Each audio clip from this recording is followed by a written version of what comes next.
divine souls. On the topic of practicing bhakti, I explained to you that there are certain conditions that we have to fulfill while we try to follow the path of bhakti. And I'm explaining you these conditions according to the statements found in our divine scriptures and made by our historical saints who showed us the path of bhakti. The first condition is that bhakti must be done with the mind.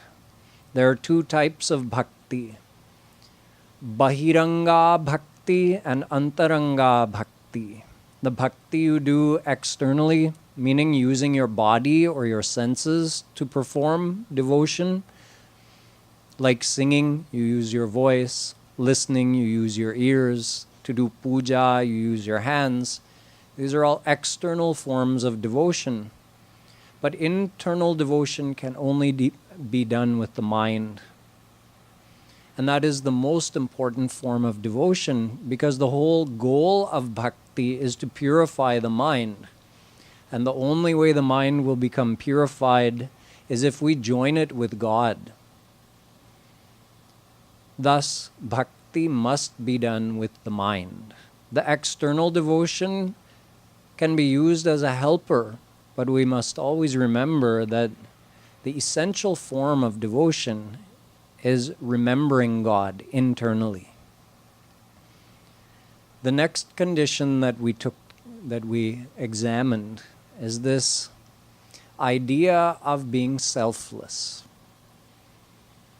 We saw that many of our scriptures and saints were saying that we should become nishkam. We should not ask God for anything.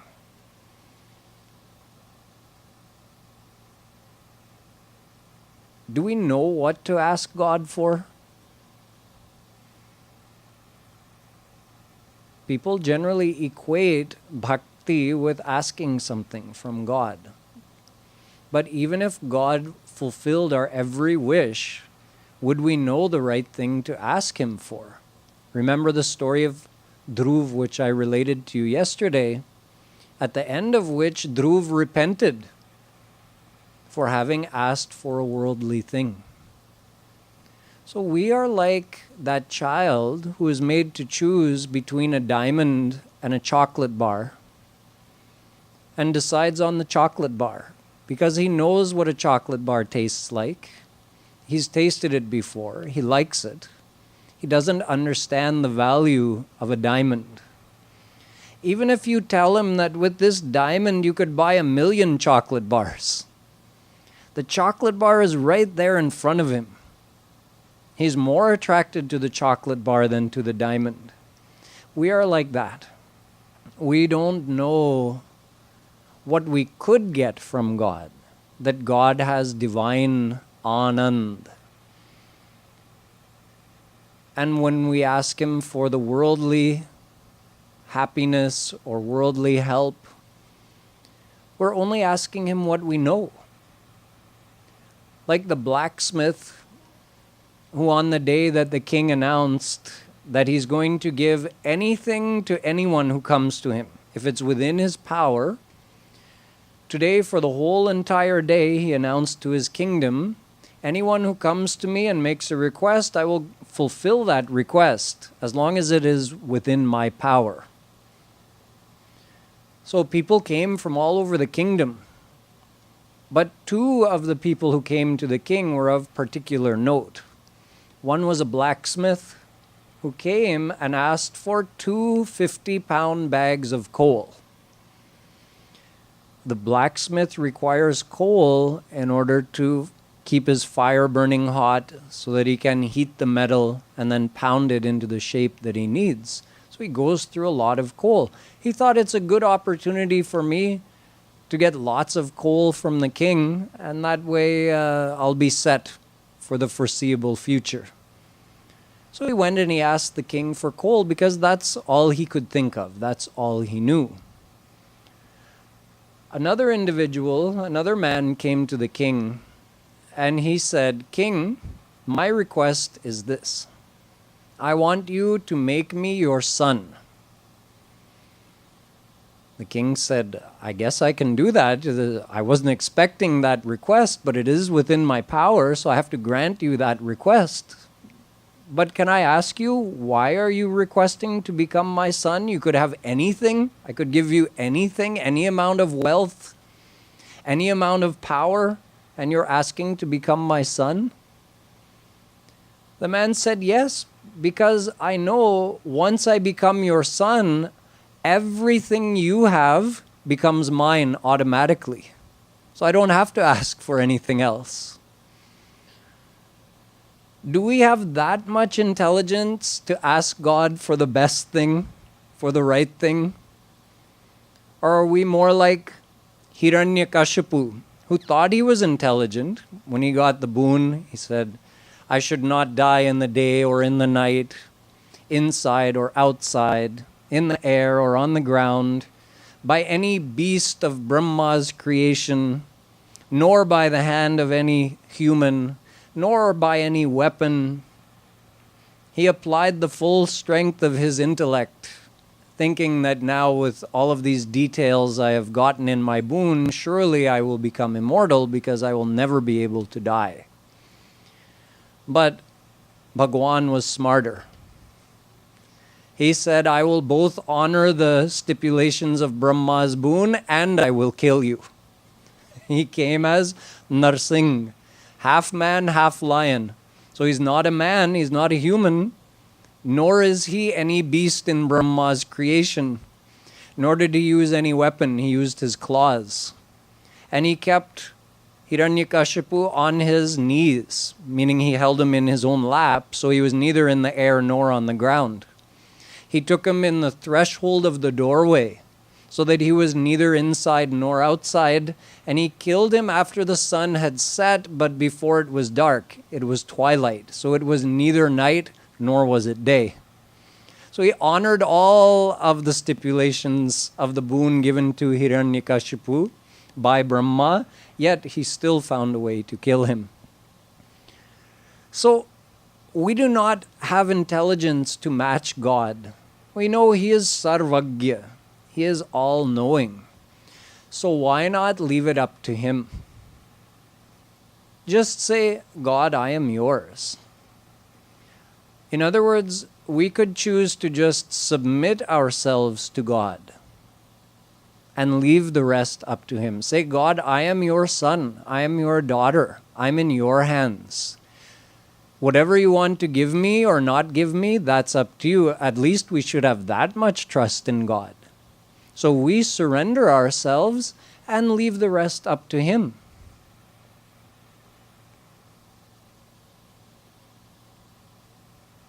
What if God went on fulfilling our every worldly desire? Let's examine it from that point of view. Let's say whatever we asked for in this whole world, God fulfilled that desire for us.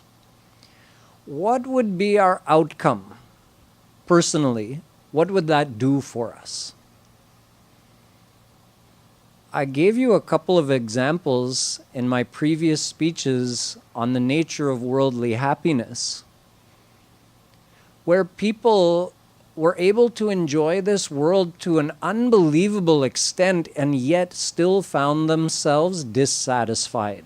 Like the great king Yayati, who enjoyed ruling the entire earth as an emperor for 1,000 years with this intention that I'm going to enjoy the world so much कि मेरा पेट भर जाएगा, that I'll just feel like, okay, that's enough. I don't need anything more from this world. That was his intention. He had switched with his son, taking his son's youth, and his son took his old age because he wanted to be able to enjoy the world. But he said, son, I'll only keep your youth for as long as it takes me to become satisfied with all of these worldly enjoyments. Then we'll trade back. I'll give you back your youth and I'll take my old age. But after 1,000 years of effort, he decided it's futile. No amount of worldly enjoyments will satisfy a person. I gave you the example of Hanuman and Surasa, that as Surasa opened her mouth to swallow Hanumanji, Hanumanji doubled the size of his body so that she couldn't fit him inside of her mouth. So then she enlarged her mouth, but Hanumanji again doubled the size of his body. In that way, our desires and our effort to fulfill those desires go on in an endless competition. The more we give our senses to enjoy, the more our desires go on multiplying.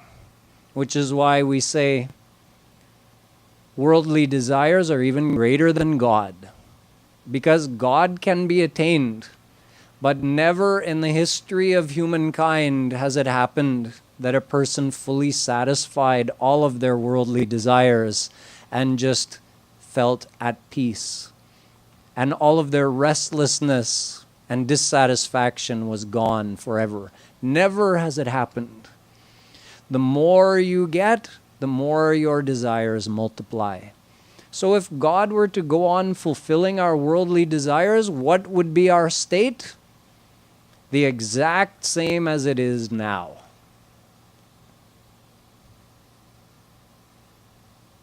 We don't normally think of it that way. But when you think that the cow gets the same enjoyment eating nice green grass as the king gets by enjoying his royal delicacies prepared in his palace's kitchen, they're both basically getting the same happiness from that. The happiness of eating. So you could say, yes, perhaps those delicacies that the king enjoys, they may be of a little higher level than the cow's grass. But the cow's getting the same basic pleasure that the king is getting. We look at the world around us and we think, if I had that, I'd be more happy. If I had that, I'd be more happy. This person has more than me, so they must be more happy than me. But we just assume these things. If we went and actually got to know that person, interviewed them, we would find out their level of happiness is the same as our level of happiness. The person who immigrates to New York from some outside country and comes and rents their first apartment, that happiness they get, that I got my own place, even though it's small, the kitchen and living room and bedroom are all in the same place, but I have my own place. That person enjoys the same happiness as the one who buys his first house out in Long Island. Now he's got 3 acres and a big house with multiple rooms for his family when they come and visit.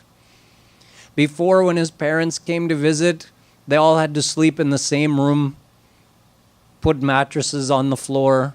And now, when his parents come, he's got a whole wing of his house where he lets them stay. He can have multiple relatives staying with him at the same time. But is his happiness in owning this new big house actually more than the happiness he had when he rented his first apartment? No, it's not. So the happiness doesn't multiply according to the possessions. We can go on multiplying our possessions and our happiness does not multiply accordingly. So if we go on asking God and God were to go on fulfilling our desires, what would we get? We wouldn't really get anything out of that. You know, it might surprise you to learn that God has his own different philosophy from ours, which he has stated in the scriptures. When Shri Krishna did the Leela of telling all the Brajwasis not to worship Indra, he had a plan in mind. A couple of things that he wanted to accomplish through this Leela. He said, first of all, look at all these people. These are my people, people of my village, my relatives, my own parents. They're worshipping Indra, and I am Bhagwan. I've taken avatar here on this earth. At least I have to leave my mark in this way, that I should show people they should worship Bhagwan, not the Devtas of Swarg. Indra is just an employee of God. He lives in Swarg. If you worship Indra, you can go to Swarg. You won't reach the divine world. And since Indra is only a material being, Indra has the same mental afflictions that we have.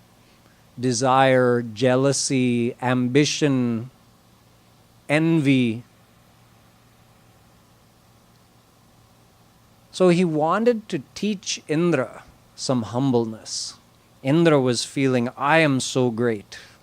I am the king of Swarg. He had forgotten his place, that he is under Supreme God. He is not God himself. So Shri Krishna convinced his parents and the rest of the Brajwasis not to do puja to Indra, but instead to do puja of Govardhan Hill, which is in fact another form of Shri Krishna. Shri Krishna himself has come in another form as Govardhan Parvat. So after Indra made it rain, since he was so angry that Krishna, this little boy, had made all the Brajwasis stop worshipping him, and he made it rain for 7 days and 7 nights, and eventually, after Shri Krishna lifted Govardhan Hill to protect all the Brajwasis, Indra realized his mistake and came to Shri Krishna and apologized and asked for his forgiveness. So Shri Krishna said, Tam bhranshayami sampadbhyo yasya chechamyanugraham. And yasyahamanu grihnami harishye tadhanam shanaihi. He says at another place. Both of these quotations are from the Bhagavatam. In the first one, he's saying, the one upon whom I wish to bestow my grace, I tam bhranshayami. Bhranshayami means for a person to fall or to cause that person to fall. And in the other statement, he's saying, Tad dhanam shanaihi amanugrihnami harishye. I take away the wealth of the one upon whom I wish to bestow my grace. So in the first place, he's talking about someone who has status, power, influence, fame. If someone is like that and I wish to bestow my grace upon them, what will I do? I will do something to cause them to fall from that position of status, power, and influence. And the one who has great wealth, what will I do? Shanaihi means slowly, gradually. Harishye. I start taking away the objects of their attachment. I start taking away their wealth. This completely contradicts our philosophy, doesn't it? Our philosophy is, when Bhagwan graces me, I win the lottery. When Bhagwan graces me, I get a promotion at work. When Bhagwan graces me, everything goes right in my life. And Bhagwan is saying the exact opposite. When I grace you, you start losing the things that you're most attached to.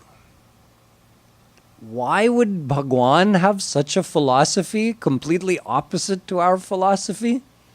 He explains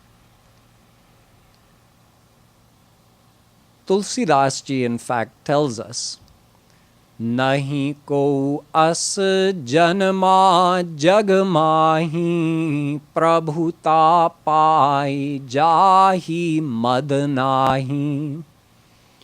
He says there's no one born in this world who, if they receive prabhuta, they receive wealth and power, that they will not receive mud. Mud means the intoxication that comes with having wealth and power. We may think, oh no, it wouldn't happen to me. But you know how if a person is drinking some alcohol, when they've had some alcohol to drink, their mind is starting to become intoxicated, and if you ask that person, are you okay to drive? They'll say, oh yes, I'm fine. It's great. Their mind is intoxicated, and who are they asking to judge whether they are in a good state of mind to drive or not? They're asking their intoxicated mind. Mind, are you okay to drive? Mind says, oh yes, we're good to go. In the same way, our mind becomes intoxicated with having wealth and power. So when we have these things, we ask our intoxicated mind, you're not being affected by having this wealth and power, are you? Mind says, oh no, not one bit, we're just fine. But Bhagwan knows. So Bhagwan starts slowly, not all at once normally, but slowly taking away these things so we feel a little pinch, and then after the pinch we feel akinchan. Akinchan means destitute. You don't always have to be destitute to feel destitute, but it helps to lose something. This is why when Bhagwan Shri Krishna told Kunti to ask for a boon, Kunti surprised him by asking for something which you've probably never heard anyone ask for before. Vipadah santu nah shashvat tatra tatra Jagadguru bhavato darshanam yatsya punar bhavadarshanam. Please give me misfortune at every step of my life, misfortune and loss. Shri Krishna was surprised. Why are you asking for such a thing? So she explained. Janmaishwarya shruta shribhi redhaman madah puman naivar hatya bidhatum vai tvam kinchana gocharam.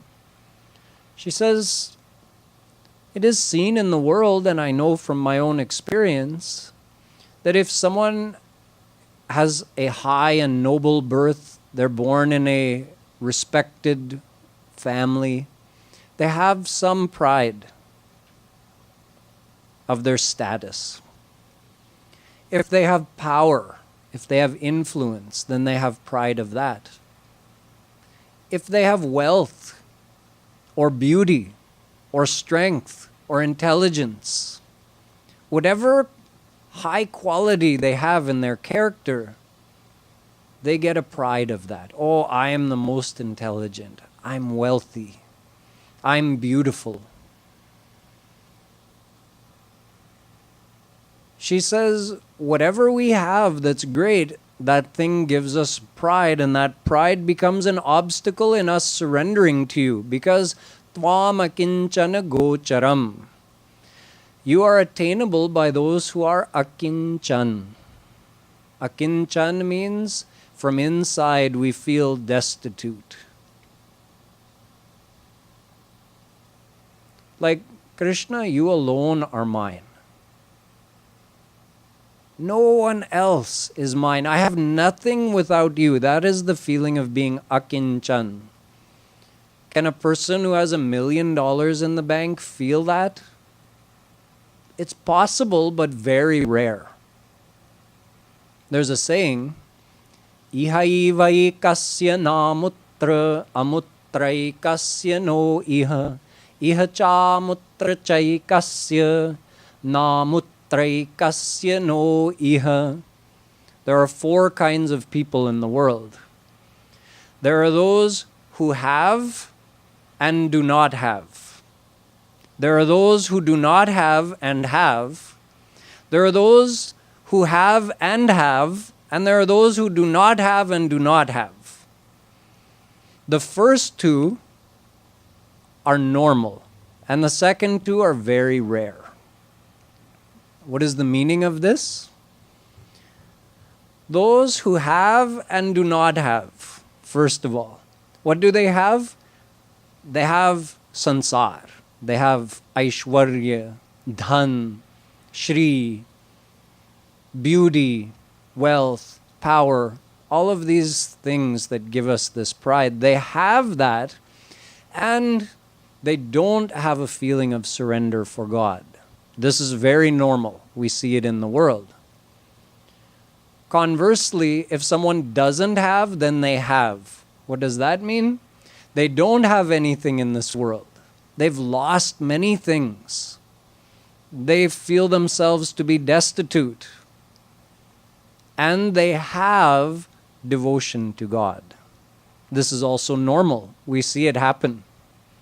This is why Tulsidas ji says, Sukh ke mathe sil paro, Naam hyate jaya balihari va dukh ki, Jo pal pal naam rataya. He says, Oh Bhagwan, please let that happiness, let that thing of attachment be destroyed which makes me forget you. And that suffering or hardship which makes me remember your name every moment, balihar to that. How great is that suffering that makes me remember you? The next two type of people are those who have, and those who don't have and don't have. These two are very rare. In other words, those who have money, influence, beauty, all of these things, and they have a humble devotion to God. Not just that they're giving money to build a temple to be noticed, but a humble devotion to God. Even while having such great sansar, this is extremely rare. And those who don't have anything in this world and still are not surrendered to God, that is also very rare. Thus it is said, Artho narthasya karanam.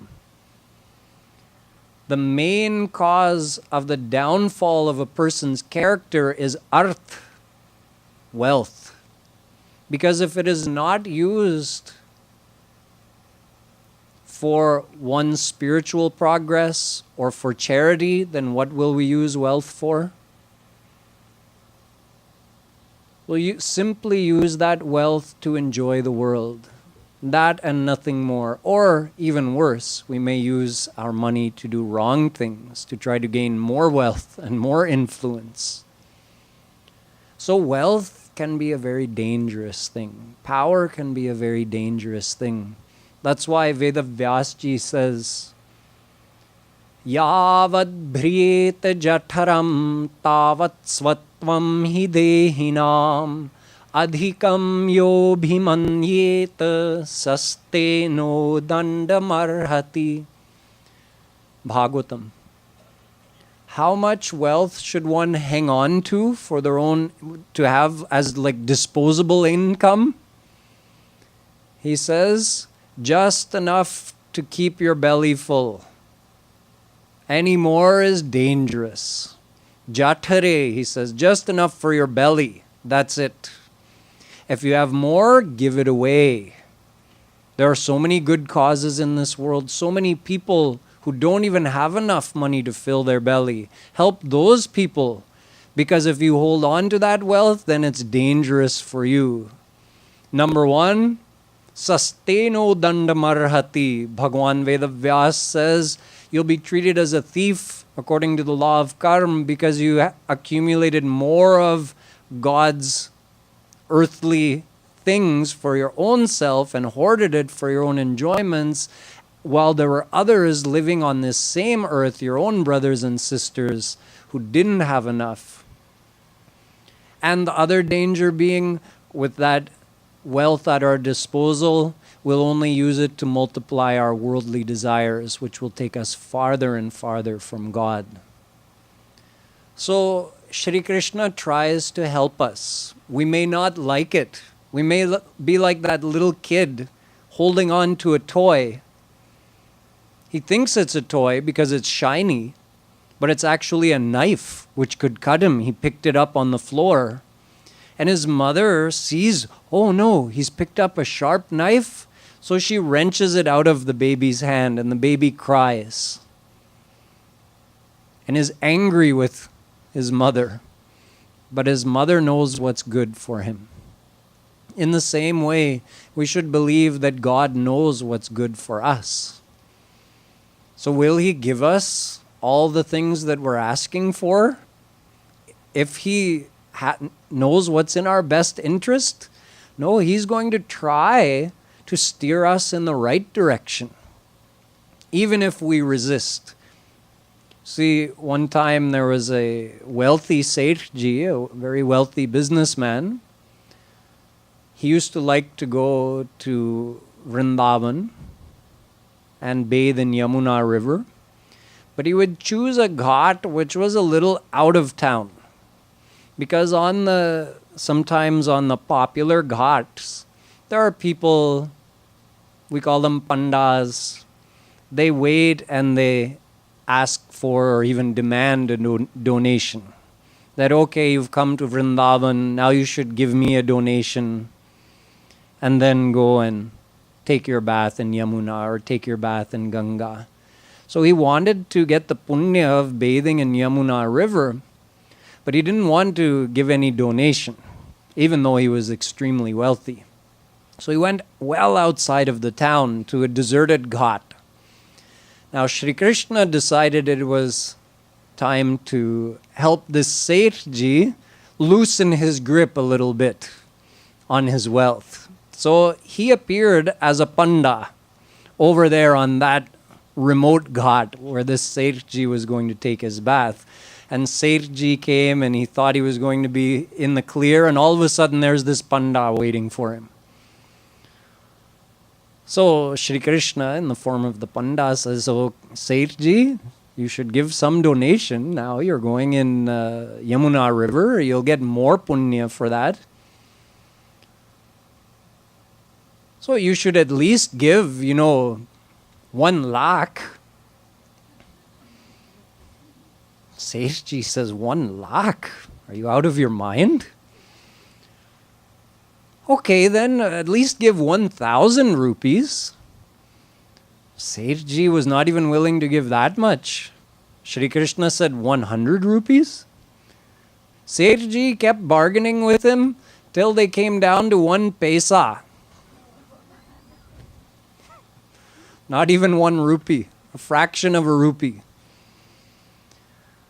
So Shri Krishna is thinking to himself, something is better than nothing. We have to get him started somehow, right? So he thinks now he's going to at least get this 1 paisa out of this Sethji. But Sethji wasn't done bargaining yet. He says, I'll give you the 1 paisa, but you have to come after the harvest. My fields are going to be harvested in a few months, and once they've been harvested and I've sold that grain, then you come to me. He told Shri Krishna where he lived, which was quite far actually from this place. So Sethji was thinking, who's going to come that far for 1 paisa? So he thinks although he's made the promise to give a paisa, he thinks probably he'll never come to collect. So anyway, Shri Krishna had to agree to that even. Sethji bathed, took his holy bath in Yamuna and left, went back. And a few months passed, the harvest came. One day, lo and behold, that panda, Shri Krishna, shows up at Sethji's door. He knocks. And a servant answers and asks, oh, who are you and why have you come? So Shri Krishna tells him, I'm that panda that we met that day on the ghat. and I've come to collect the 1 paisa that I was promised. So he goes in, he says, just please wait 1 moment. And he goes in and he tells Seth Ji ghabra gaye. Aa gaye? He says, tell him I'm sick. He'll go away. Just tell him I'm sick. So the servant goes back to the door and he tells Shri Krishna, Seth Ji is very ill, so he can't meet with you right now. Oh, he's ill? Well, I can't leave him like that. I'll have to see him, give him my best wishes. I'll help take care of him. He says, please wait. He goes back and tells Seth Ji. Seth Ji tells him, tell him I died.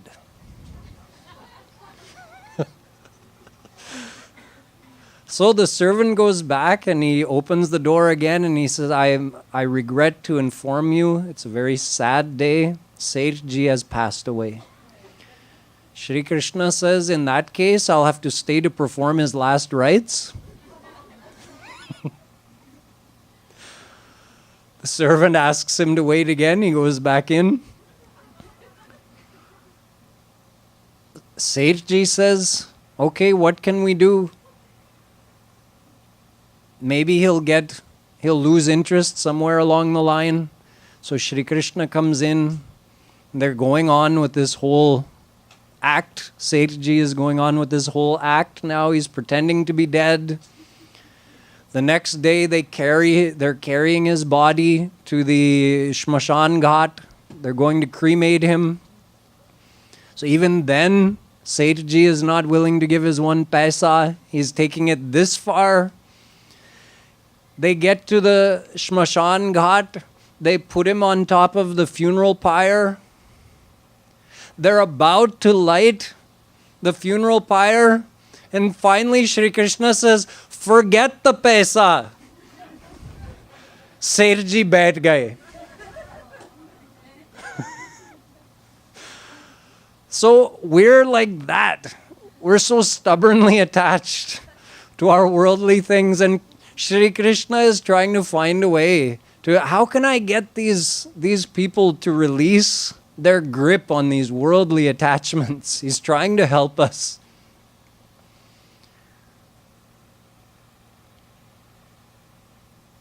When we ask God for worldly things, what is it showing? It's actually showing we've forgotten the basic premise of why are we doing bhakti in the first place.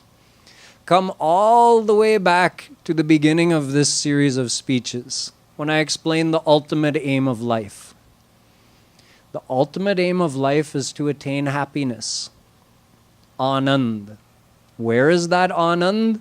Is it in the world or is it in God? We learned that it's in God. The nature of God is Anand. And the nature of this world is simply temporary, fleeting pleasures which never give us full happiness. They give us a temporary excitement that doesn't satisfy us, but instead multiplies our desires to get more. So we always live in the hope of finding happiness in this world with passing excitements that we enjoy for a short time, but we never live in actual happiness. We live in the hope of finding happiness in this world. This is a fact of our life. Anyone who examines their own life would have to accept this fact. That doesn't mean we don't need the world. We do. We also discussed the whole situation that since we ourselves are a duality, our true self being the divine soul, which inhabits this material body, so we do need the material world because we have a material body. So the world is necessary for our body, but happiness can only be found in God. So divine God is for our divine soul, and the Mayic world is for our Mayic body. So my point is never to teach you that we don't need the world, or you should abandon the world, abandon your duties, That is not what I'm teaching. But we have to recognize that when our ultimate goal is to attain divine happiness, and we know that that can only be accomplished by surrendering our mind to God, then you have to ask yourself the question, if when I'm doing bhakti, I'm asking God for material things, have I even understood the goal of doing bhakti? No, I've forgotten, right?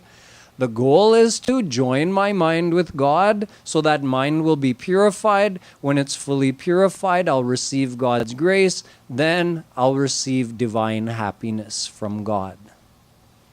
This is the sequence. So, if I am asking God for worldly things, is my mind actually in God? It is not. Whatever you're desiring, that's where your mind is. See, take an analogy. If a person goes and begs a doctor in the middle of the night, please come and treat my son. Please come and treat my daughter. Let's say you live out in the country somewhere. You're in a remote location where there's no close hospital, but there's a country doctor who sees patients. It's the middle of the night and you realize that your child has a very high fever. You don't know if they'll survive until the morning. So you go to the doctor's house and you rap on the door in the middle of the night.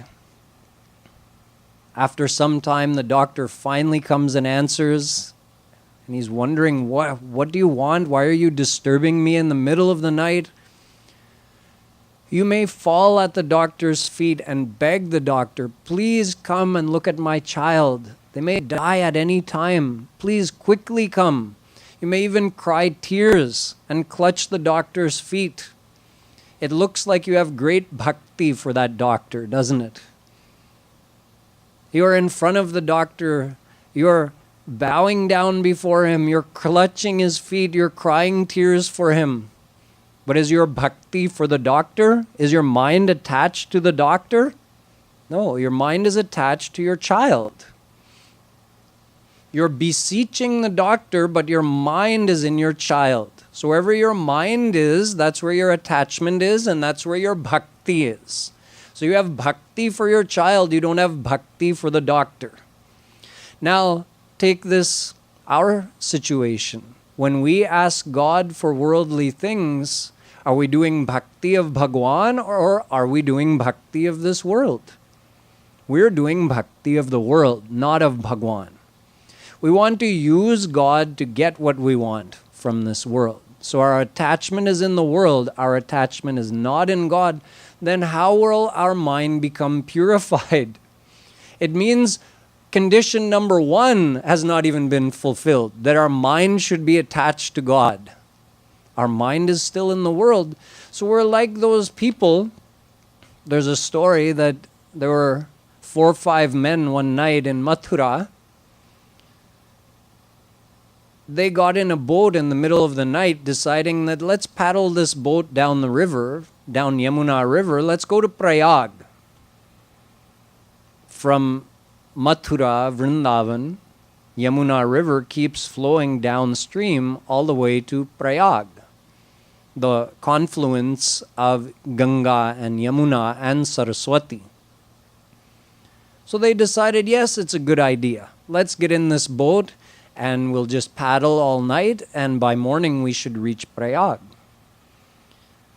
So they got in, they paddled the whole night, and by morning, as it started to get a little light, and they looked at the banks of the river and all the buildings and everything, they were starting to think that, isn't it interesting that how similar everything in Prayag, everything in Allahabad looks compared to Mathura?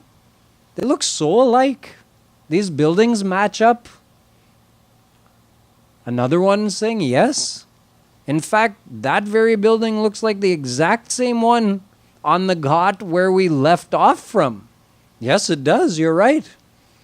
Then another one says, this is Mathura. We're not in Prayag at all. And the fourth one looks back and sees, oh, the boat was tied up the whole time. We paddled the whole night and we didn't get anywhere because we forgot to untie it from the ghat. That's how we are if we're doing a lot of prayer to God. So it seems like just like they're paddling the whole night, right? They're putting so much effort. We're doing a lot of prayer to God, but our prayer is for worldly things. Then our boat is still tied up to the ghat. Our mind is not getting more attached to God, it's just getting more attached in this world. But the question still remains, when we have examples from our history of people like Dhruv, who did ask God for worldly things, and Draupadi, who did ask God for worldly things, and God did fulfill their desires, then why do we have these stories, and yet the logic and the philosophy seems to contradict this kind of prayer where you're asking God for worldly things? So the question still remains, is it okay to ask God for worldly things? Will He fulfill our desires if we ask Him? But those questions will have to be answered in the next speech. Boliye Vrindavan Bihari Lal Ki Jai.